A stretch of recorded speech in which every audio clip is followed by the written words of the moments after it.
In today's video, we are going to take a short paragraph from this novel, read it together, and break it down sentence by sentence.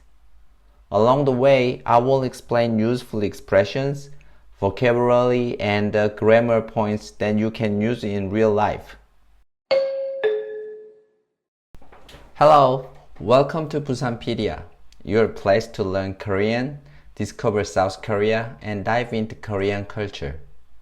In today's video, we are diving into one of Korea's recent best-selling novels, 불편한 편의점, or The Inconvenient Convenience Store.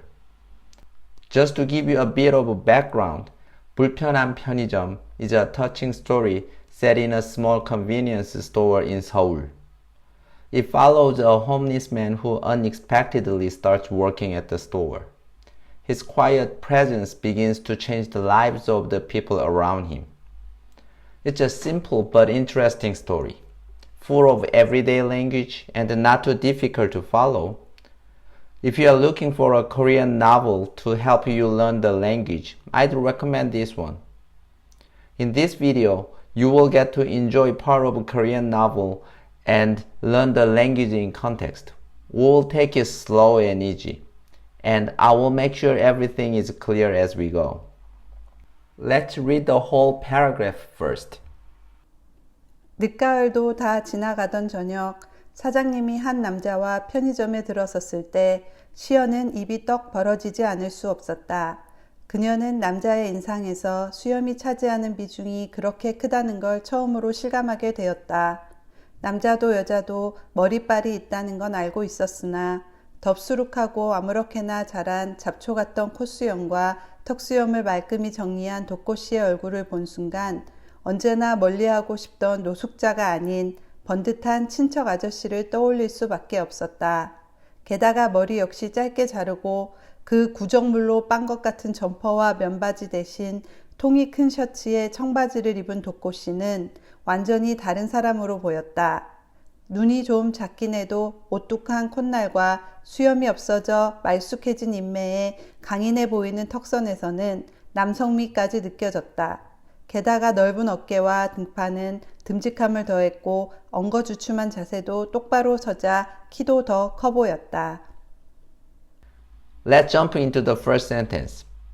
I will read it first and I will highlight some key points with the details. 늦가을도 다 지나가던 저녁, 사장님이 한 남자와 편의점에 들어섰을 때 시연은 입이 떡 벌어지지 않을 수 없었다. Here's the English translation. On an evening when even late autumn had already passed, when the owner entered the convenience store with a man, Siyeon couldn't help but gape in astonishment.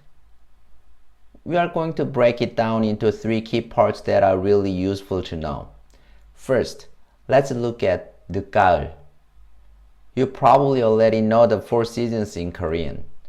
봄, spring, 여름, summer, 가을, autumn, 겨울, winter. Now we can add the prefixes 늦 and 초 to make the season more specific. 초 means first or early and 늦 means late. So, 늦가을 is late autumn and 초겨울 means early winter. Now let's try it together.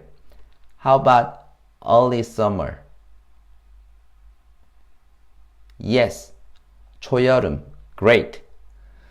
This is a really simple way to sound more natural when you talk about season in Korean. Next, we have a fun idiom, 입이 떡 벌어지다. Literally, the mouth opens wide. This expression is used when someone is really surprised, like when your jaw just drops open. In English, this would be something like she gaped or her jaw dropped. There's another similar expression you might hear, 눈이 동그래지다, which means the eyes become round. That also means you are surprised, like your eyes go wide. So both are great for expressing a surprise in Korean. Last, let's look at this grammar point. 뭐뭐 하지 않을 수 없다. This is a very common Korean expression and it might look confusing because it's a double negative. 뭐뭐 하지 않다 means not do something. 뭐뭐할 수 없다 means can't. So together, 뭐뭐 하지 않을 수 없다 literally means cannot not do, which actually means you have to do it or you can't help it. Let's look at a couple of examples. 먹지 않을 수 없었다. I had to eat, or I couldn't help eating. 열지 않을 수 없을 것이다. I will have to open it. I will not be able to not open it. So in our sentence, 시연은 입이 떡 벌어지지 않을 수 없었다. Xian had to open her mouth wide, which actually means her jaw dropped because she was so surprised. Let's read the second sentence together. 그녀는 남자의 인상에서 수염이 차지하는 비중이 그렇게 크다는 걸 처음으로 실감하게 되었다. The English translation here is, for the first time, she realized just how much the man's beard contributed to his overall impression. Let's take a few expressions from this sentence again. First, Koreans use the word 인상 very often. 인상 could carry various meanings depending on which Chinese characters those words mean, but the most common usage is impressions, especially visual or emotional impression of a person. So this word can be used like followings. 밝은 인상, bright impression, often implies friendliness, openness, or reliability. 첫인상 means the first impression. 인상이 좋다, to look nice. 인상이 나쁘다, to have a bad or negative impression. You can say, 그 사람은 인상이 참 좋아요, which means that person looks really nice. Useful, right? Alright, moving on. The second expression we need to know is 비중이 크다. It literally means the proportion is big. And its actual meaning is something is important, plays a major role, or has a big impact in a certain context. 비중 is word for specific gravity, proportion, or importance in a situation or a group. And you probably know the adjective 크다, which means big and large. So when you say 비중이 크다, you are saying that something or someone has a large influence or takes up an important role in the whole. Now, you can say 그 배우는 이번 영화에서 비중이 큰 역할을 맡았어요. That actor took on a major role in this movie. 가격보다 디자인이 제품 선택에 더 비중이 커요. Design plays a bigger role than price in choosing the product. On the other hand, you can say 비중이 작다 when you want to say that something or someone has a little importance. Another related expression is 비중 있게 다루다, which means to treat something as important. For example, 그 사건을 뉴스에서 비중 있게 다뤘어요. The news gave a lot of attention to that incident. Finally, let's take a look at the last part of the sentence. 뭐뭐 하게 되다. You will hear this one a lot in Korean. It's used when you end up doing something or something happens not because you directly decided it, but because of outside circumstances, or it just happened naturally over time. Let's look at a couple of examples. 직장 때문에 다른 지역으로 가게 되었어요. Means I ended up moving to another area because of my job. 안개 때문에 길을 잃게 되었다. I ended up getting lost because of the fog. So in our sentence, Xiang came to realize how much the beard contributes to one's impression because Mr. Doko shaved his beard, which is an outside influence. Next sentence. 남자도 여자도 머리빨이 있다는 건 알고 있었으나 덥수룩하고 아무렇게나 자란 잡초 같던 콧수염과 턱수염을 말끔히 정리한 독고시의 얼굴을 본 순간 언제나 멀리하고 싶던 노숙자가 아닌 번듯한 친척 아저씨를 떠올릴 수밖에 없었다. First, the English translation. She knew that hair could really change how someone looked for both men and women, but the moment she saw Mr. Doko's face, with his messy weed-like mustache and the beard all cleanly trimmed, she couldn't help but think of a respectable uncle from the family rather than the homeless man she had always wanted to avoid. It's a long sentence, so take a look at it part by part.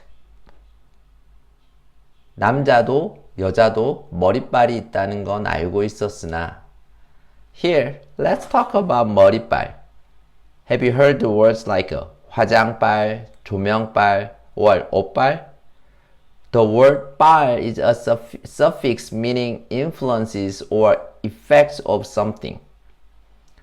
So in daily Korean, especially when talking about appearance, 빨 means that something is helping you look better than usual. Let's look at some examples. 화장빨. 화장 means makeup, so 화장빨 means someone looks much better because of a makeup. 옷빨. 옷 means clothes. 옷빨 means the clothes are really helping someone look good. The person may look better because the clothes fit well or stylish. And here's one in our sentence. 머리빨. 머리 means a head, but in many cases, it also means hair. So 머리빨 means someone looks better because of their hairstyle. Maybe they got a fresh haircut or styled their hair well, and now they look totally different. That's 머리빨. Next part. 덥수룩하고 아무렇게나 자란 잡초 같던 콧수염과 턱수염을 말끔히 정리한 독고시의 얼굴을 본 순간. Now, let's talk about the grammar verb는 순간. You might already know that 순간 means a moment. So, 뭐뭐 한 순간 means the moment when something happened. We use this form to describe something that happened immediately when another action took place. Kind of like saying, the moment I do something or as soon as I do something. Let's look at an example. 전화를 받는 순간 끊어졌어요. The moment I answered the call, it got disconnected. 전화를 받다 means to answer the call. The verb stem is 받. And we add 는 순간. Then 받는 is an action that's still happening in that moment. 얼굴을 본 순간. Here, 보다 is the verb to see. We take the verb stem 보 and add 니은 to make it 본 순간. So it becomes the moment I saw the face. This is a great structure to learn if you want to sound more natural and express timing clearly in Korean. 언제나 멀리하고 싶던 노숙자가 아닌 번듯한 친척 아저씨를 떠올릴 수밖에 없었다. Now let's look at 뭐뭐 할 수밖에 없다. This expression is used when there is no other choice. It means there's no other way or you have to do it. In English, it's similar to saying I can't help it or I have no choice but to. Let's go through a few examples. 기다릴 수밖에 없어요. This means I have no choice but to wait. I don't want to wait, but there's nothing else I can do. Another example. 저는 먹을 수밖에 없었어요. I had to eat it. Maybe you didn't want to, but there was no other option. The structure is pretty simple. You take a verb stem and add real or 을 and then add 수밖에 없다. Let's take a good look at this example. 갈 수밖에 없다. Add real to the verb stem 가 of the verb 가다, which comes to 갈. Then add 수밖에 없다. So it becomes 갈 수밖에 없다, which means I have to go. This expression is quite similar to the one we learned earlier. 뭐뭐 하지 않을 수 없다. So in this sentence, because of Mr. Doko's change in appearance, Xian can't help but think of a well-respected relative probably in Mr. Doko's age. 게다가 머리 역시 짧게 자르고 그 구정물로 빤 것 같은 점퍼와 면바지 대신 통이 큰 셔츠에 청바지를 입은 도코 씨는 완전히 다른 사람으로 보였다. In English, on top of that, with his hair also cut short, and wearing a loose shirt and jeans instead of the jumper and the cotton pants that looked like they'd been washed in dirty water, Mr. Doko looked like a completely different person. Let's talk about the Korean word 게다가. This is a useful word that means on top of something, besides or moreover. We use 게다가 when we want to add more information to what we just said. Usually, the second part makes the situation stronger, more surprising, or more convincing. Here's an example. 그 아이돌은 노래를 잘해요. 게다가 춤도 잘 춰요. That idol sings well and on top of that, dances well too. In this example, you are saying two good things about the same person. 게다가 connects them smoothly. Here's another one. 오늘 너무 피곤해요. 게다가 머리까지 아파요. I'm really tired today. Besides, I even have a headache. So first you say you're tired, then you add that you also have a headache. 게다가 helps you add that second part in a natural way. You can use 게다가 in both positive and negative situations, as we just saw in the previous examples.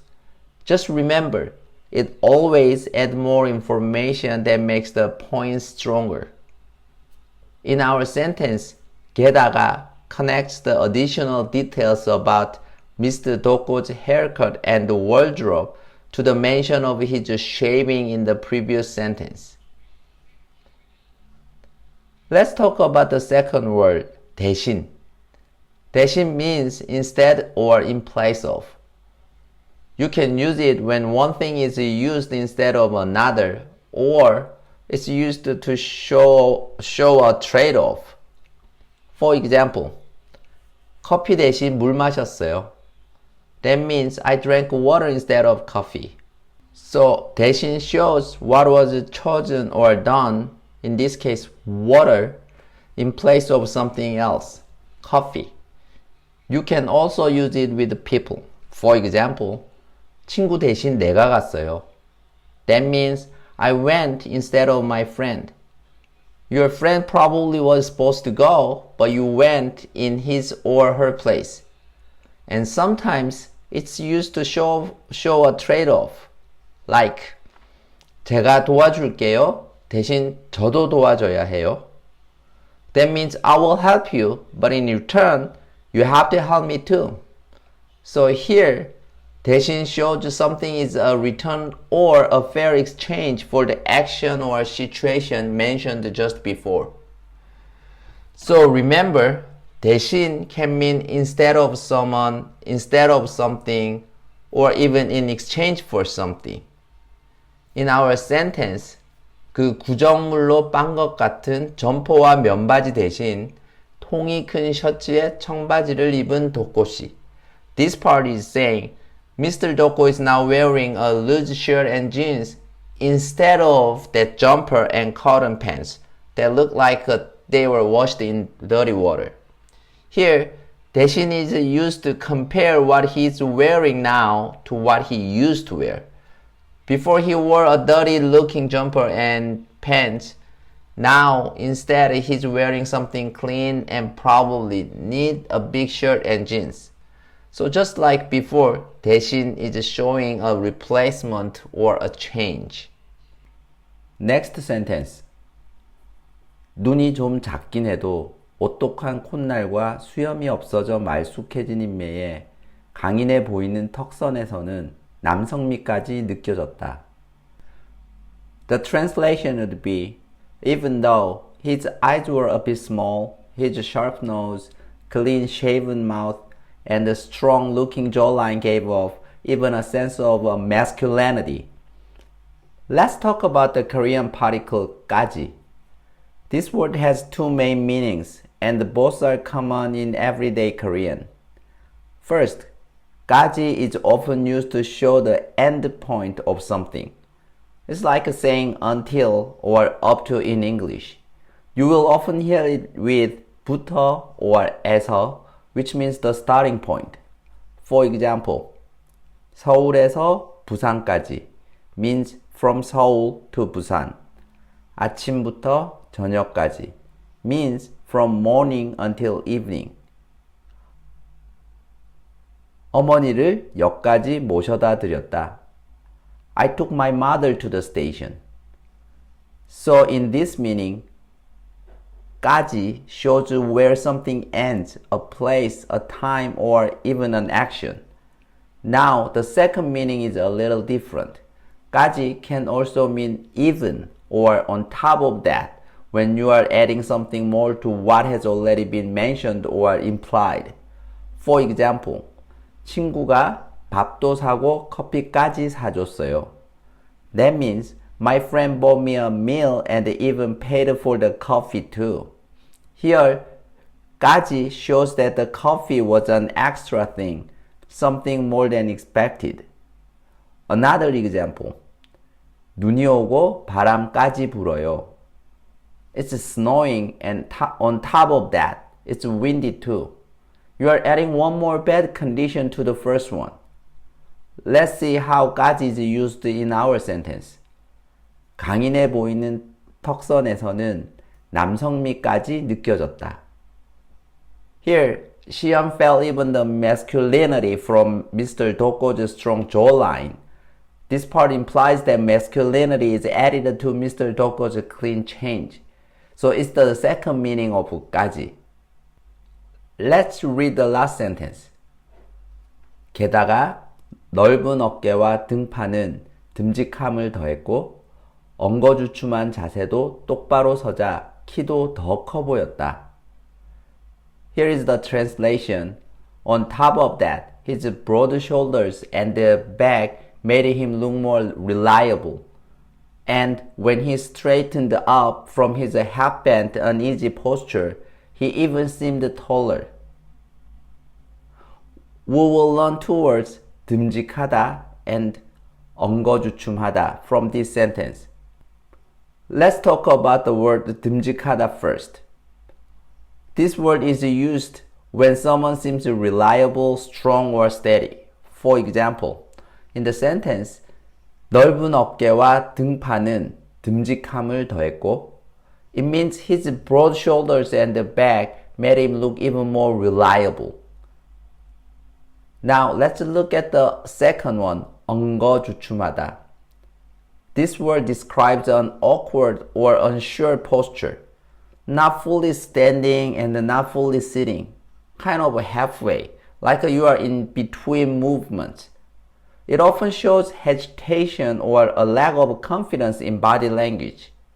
The sentence says, 엉거주춤한 자세도 똑바로 서자 키도 더 커 보였다. This means Mr. Doko usually had a hunched or awkward posture, but on this day, he stood up straight, and because of that, he even looked taller. So in short, 듬직하다 is about looking dependable and steady.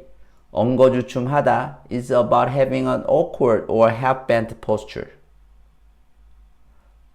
Let's wrap today's lesson.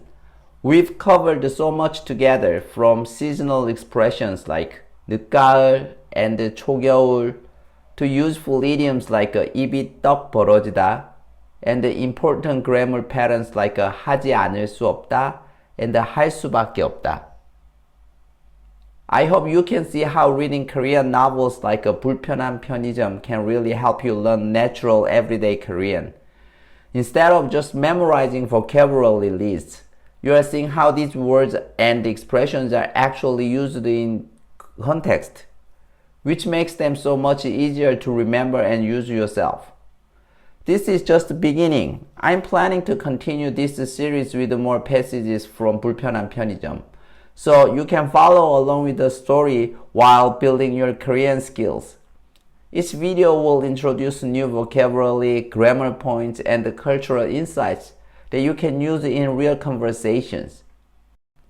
But I want to hear from you. What would you like to learn more about in our next videos? Are there specific grammar patterns that always confuse you? Maybe certain types of vocabulary like emotions, workplace terms, or daily life expressions? Or perhaps you are curious about Korean slang and the informal speech. And here's another question for you. Are there other Korean novels or reading materials you'd like me to cover in future videos? Maybe you've heard about other popular Korean books, webtoons, or even K-drama scripts that you think would be great for learning Korean. I'm always looking for engaging content that can help make your Korean learning journey more enjoyable and effective. Don't forget to let me know in the comments below. Your suggestions really help me create content that's most useful for you. If you enjoyed today's lesson, please give this video a thumbs up. It really helps other Korean learners find these videos. And if you want to join my Korean learning community, make sure to subscribe to Busanpedia. 오늘 함께 해주셔서 감사합니다. And I will see you in the next video where we'll continue exploring the world of the Korean language. Until then, keep practicing and 화이팅!